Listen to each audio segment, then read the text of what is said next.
সবাই আসলে আমাকে যেভাবে দেখে, আমি আসলে তার অর্ধেকও নই। হাসির ভেতরে যে মানুষটা থাকে, সে আসলে খুব কম কথা বলে।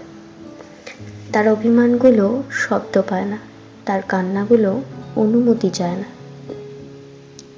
আমি অনেকবার ভেবেছি নিজেকে একটু কম অনুভব করব, কম ভাববো, কম ভালোবাসবো, কম জড়িয়ে পড়বো মানুষের ভেতরের মানুষটার সাথে। কিন্তু কি করে কমাই বলো তো?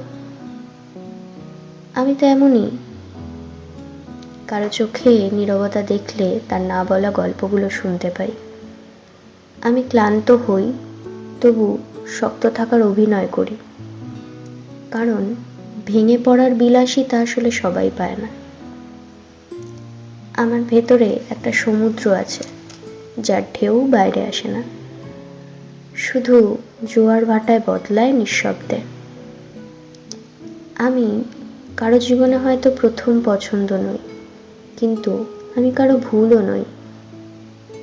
আমি এমন একটা মানুষ যে ভালোবাসলে শেষ পর্যন্ত থাকে, আর চলে গেলে আর ফিরেও তাকায় না। আমার সব থেকে বড় শক্তি কি জানো?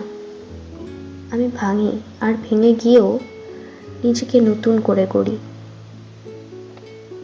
কারণ আমি জানি সবাই প্রকাশিত হয় না, কিছু মানুষ থাকে অপ্রকাশিত, গভীর, অতল এবং অমূল্য।